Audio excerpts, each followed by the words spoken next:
Hello friends, मो ना सानू, मो बयस 28, मो घर बालेश्वर। फ्रेंड्स, मु आज आपण मानकु गोटे स्टोरी कहबी जोटा कि आपण मानकु बहुत भल लागिबो। आउ स्टोरीटी मोर निज सत घटना उपर आधारित। तो एबे आउ देरी न करी चलंतु स्टोरीटी कोन सुनिबा। तो फ्रेंड्स, मु एक्चुअली कहिया पई चाहूची गोटे झियोटे थिला। तो से झीटा एक्चुअली संपर्क देखा गले मोर भौणी हम। तो सी एक्चुअली पढ़ापढ़ी करुच्ची राउरकेला। तो सी इंजीनियरिंग जो पढ़ुची सी मेस रे 4 जन सांग मिसिकी रोचंती। तो मो भौणीर जो संपर्कीय भौणीर बयस 20 रु 21 वर्ष भितर, ता सांग माने समस्त को 20 रु 23 वर्ष भितर समस्त 3 जनकर बयस। तो फ्रेंड्स, दिने हठात मो भौणीर फोन आसला कि मते टिके बुलिया को जिबार अच्छी। मु कहली कोठी जीवु ना, मु जीवी टिके बरहमपुर। तो मु कहली ठीक अच्छी, तो मते कहियार कौन। तो से मते कहिला कि मोर किछि भुवनेश्वर रु किछि किणाकिणी करिवार अच्छी। तो मु चाहूची भाई तमें से जिनस गुड़ाक किणिकी मत टे जब ये आणिकी दे दिंत ताल टे भल हाँ। तो मु कहली ठीक अच्छे, मु कौन कौन दरकार मत कह, मुझे जीवी। से कहला जिनस नहीं आसब, ये किसी दिन रहीकि आम पाखे बुलिकी जीव। तो मुझे कहली तुमर तो सहीटा झील पिलांकर मेस, तो मुझे रहीपरि। तो से कहला किसी असुविधा हेनी, मु मो मालिक को कहीदेवी जे मो भाई बिलिकी। तो मु कहली ठीक अच्छे। तो मु सांग मैंने जाइकी पहुँचली राउरकेला। ता रूम रे जाइकी पहुँचला बेलू भौणी गेट खोलिला। तो मते कहला भाई आस, भल मंद खाया पीया को करिथिला, चिकेन पिकेन करिथिला, खाइली बसिली, ता सांग मानक सहित दुख सुख हेली गपिली। मु से सांग मानक ताकू देखिला परे मु केबे भी हेले भौणी को 4 वर्ष परे देखिली। तो मो भौणी की पूरा बड़ हो जाइछि, आउ ता देह भी बहुत सुंदर देखा जाउछि, ता सांग मानकर शरीर भी बहुत सुंदर। तो मु देखिकी मो मने मने इच्छा होतला ए 4 जन को बिया रे बांड पुरे की गिहंती, बिया को जीभ लगे कि चाटिकी तांको बिया सफा करंती। किंतु मो मन रे इच्छाटा मु पूरण करिबि बेली खाली सुजोग खोजुथिली। हठात खाई पी की दिने राति रे समस्ते आमे सोइलु। राति रे मु उठिथिली परिसर जिबा पई। मु जेतले परिसर जिबाकू बाहरिली देखिला बेलकू बाथरूम रो लाइट जलुची। तो मु कहली किए जाइछि बोधे। तो मु चुप किना थाई से कबाटर गोटे छोट कोणाटे फांकरे मु अनेला बेलकू भितरे ता सांगटी पूरा पूरी चढ़ी खोलिकी बसिकी मुतुची। तो से मुतिबा अवस्था रे मु ता बियाटा को पूरा पूरी फ्रंट रु देखिली। बियाटी तार बहुत सुंदर हेची, कला मचमचिया बाड़ भी तार अच्छी, चमड़ा भी तार बेसी कला पड़ीनी, गोलापी टाइप टिके खैरिया टाइप अच्छी, बड़ बड़ चमड़ा। तो मु देखिकी मो मन भीतर कौन होगला, इच्छा होता बिया को चाटी देवाई, किंतु मन भीतर कथा मनरे मारी मु पुणी पलैली चुपचाप मो रूम। किछि समय परे से मुती आसी जाई ता रूम रे चुपचाप शोइला। मु मोर जाई पुणी थरे परिसरा करी मु भी मुतिकी आसी शोइली।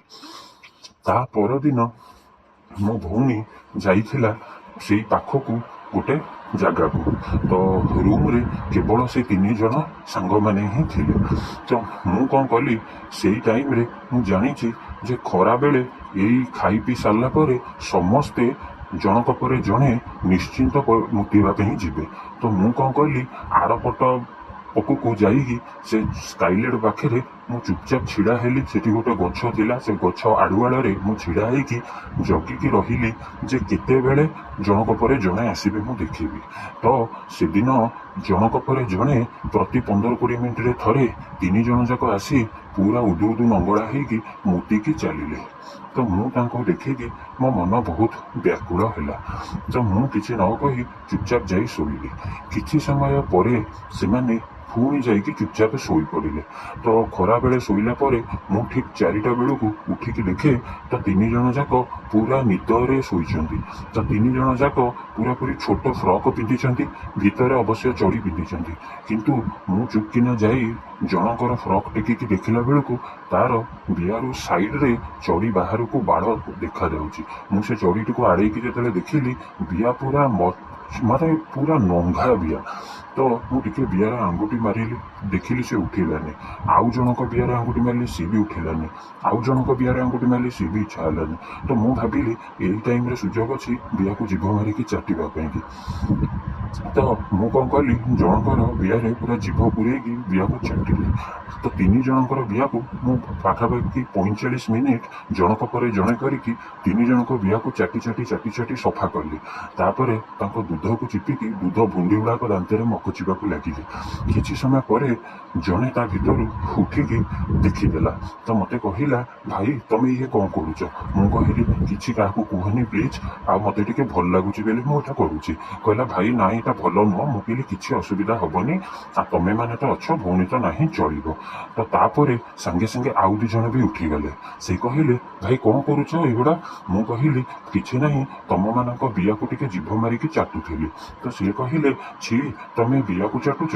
ମୁଁ କହିଲି, ବିଆଠୁ ଭଲ ଜିନିଷ ଆଉ ଦୁନିଆରେ କିଛି ନାହିଁ। ତ ସେ କହିଲେ, ତମେ ଆଗରୁ ବିଆ ଚାଟିଛ? ମୁଁ କହିଲି, ମୁଁ 70 ଥର ପାଖାପାଖି ବିଆ ଚାଟିଛି, 40 ଜଣଙ୍କର ପାଖାପାଖି ମୁଁ ବିଆ ଚାଟି ସାରିଲିଣି। ଏ କହିଲେ, ଭାଇ ସତ କଥା କୁହ, ତମେ ବି ଆମର ଭାଇ ଭଳିଆ, ଯାହା କହିବ ସତ କହିବ। ବିଆ ଚାଟିଲେ ତା ଭିତରୁ ଯୋଉ ଲାଳ ତାକୁ ଖାଅ, ତମକୁ ଭଲ ଲାଗେ? ମୁଁ କହିଲି, ମୋତେ ବହୁତ ବଢ଼ିଆ ଲାଗେ। ନା ଆମର ଖାଇଲ ଭଲ ଲାଗିଲା? ମୁଁ କହିଲି, ହଁ ଭଲ ଲାଗିଲା। ମୁଁ ତାଙ୍କୁ କହିଲି, ବିଆରେ ଚାଟିଲା ବେଳେ ସୁସୁ ବି ଯଦି ବାହାରେ?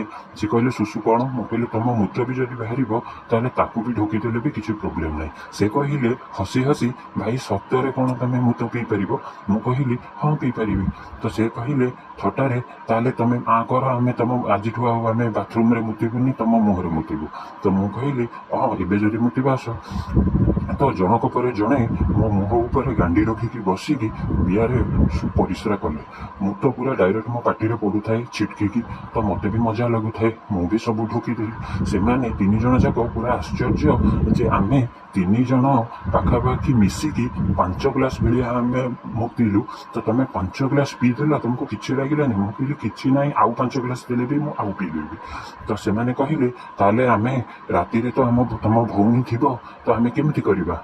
ତ ମୁଁ ତାଙ୍କୁ କହିଲି, ଠିକ୍ ଅଛି, ରାତିରେ ତମେ ଦେଖିବ, ଚେଷ୍ଟା କରିକି ସୁବିଧା କରି କରିବ। ରାତିରେ ତ ସମସ୍ତେ ଶୋଇଥିଲେ, ତା ଭିତରୁ ଏଇ 3 ଜଣ ଯାକ ପୁଣି ରାତିରେ ଜଣକ ଉପରେ ଜଣେ ମୋ ମୁହଁରେ ପାଟିରେ ଆଁ କଲି ମୁତିଲେ। ତ ସେଇ ଟାଇମରେ ହଠାତ୍ ମୋ ଭଉଣୀ ଦେଖିଦେଲା। ତ ଭଉଣୀ କହିଲା, ଭାଇ ତମେ କ'ଣ କରୁଛ? ତମେ ଶୋଇଛ, ସେମାନେ ତମ ମୁହଁରେ ବସିକି ମୁତୁଛନ୍ତି, ତମକୁ ଭଲ ଲାଗୁଛି? ମୁଁ କହିଲି, ମୁଁ ଭଉଣୀ ତାଙ୍କୁ କହିଛି ଯେ ସେମାନେ ମୁତନ୍ତୁ ବୋଲି। ତ ସେମାନେ ସେଠି କହିଲା, ମୁଁ କହିଲି, ତୁ ବି ଯଦି ଚାହୁଁଛୁ? ସେ କହିଲା, ନା ନା ଏଗୁଡ଼ା ଛେ, ତମେ ମୋ ଭାଇ ହବ। ମୁଁ କହିଲି, କିଛି ନାହିଁ, ମୁଁ ତ ସମ୍ପର୍କୀୟରେ ଭାଇ, ଥରେ ଏଇ ମଜାଟା ନିଏ, ଭଲ ଲାଗିବ। କହିବାରୁ ବହୁତ ବାଧ୍ୟ କଲା ପରେ ମୋ ଭଉଣୀ ବି ଗାଣ୍ଡି ରଖିକି ମୁହଁ ଉପରେ ବସିଲା। ମୁଁ ତା ଗାଣ୍ଡି କୋଣାକୁ ଆଉ ବିଆକୁ ଆଗ ଭଲସେ ଚୁଚୁମିକି ଚାଟିଦେଲି। ଚାଟିଲା ପରେ ତା ବିଆ ଉରୁକୁ ହେଲା। ତ ମୁଁ ତା ବିଆରେ ଆଙ୍ଗୁଠି ଜୋରେ ଜୋରେ ପୂରେଇକି ତା ମୁତ ବାହାର କଲି। ଥରେ ଯେତେବେଳେ ବାହାର କଲି, ମୋ ଭଉଣୀ ପୁରା ହେଭି ଜୋରେ ସ୍ପିଡିରେ ପୁରା ହେଭି ସ୍ପିଡରେ ପୁରା ଛାଡ଼ିଲା ତା ମୁତ। ମୋ ପାଟିରେ ପଡ଼ିଲା, ମୋତେ ଭଲ ଲାଗିଲା। ମୁଁ ତା ବିଆକୁ ଚାଟିଲି। 3-4 ଜଣଙ୍କର ବିଆରେ ବାଣ୍ଡ ପୂରେଇକି ଘାଣ୍ଟିଲି। ତାଙ୍କ ଗାଣ୍ଡି କୋଣାକୁ ବି ଡେଇଁଲି ପୁରା।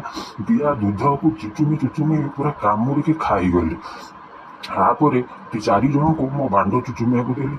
ତ ମୋ ବାଣ୍ଡ ଚୁଚୁମିକି ସେମାନେ କହିଲେ, ତମ ଭାଇର ପୁରା ସଲିଡ୍, ପୁରା ମାନେ ମୁସଳିଆ ବାଣ୍ଡ ଯାହାକୁ କହନ୍ତି ସେଇଭଳିଆ ମୋ ବାଣ୍ଡ ଚୁଚୁମି ସେମାନେ ମୋତେ ବହୁତ ଥ୍ୟାଙ୍କସ୍ କହିଲେ।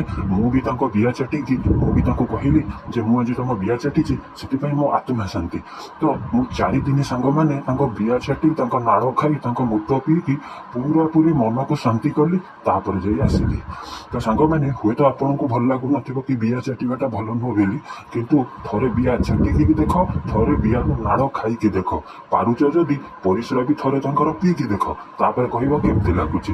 ତ ପୁଣି ଦେଖାହବ ଆଉ ଗୋଟେ ଏଇଭଳିଆ ବେଦୁଆ କଥା ମୁଁ ଆପଣମାନଙ୍କୁ କହିବି ପୁଣି ଗୋଟେ ନେକ୍ସଟ ଭିଡିଓରେ। ସେଥିପାଇଁ କି ମୁଁ ଏବେ ବର୍ତ୍ତମାନ ରହୁଛି। ଆଉ ପୁଣି ଦେଖାହବ ଆର ଭିଡିଓରେ। ନମସ୍କାର।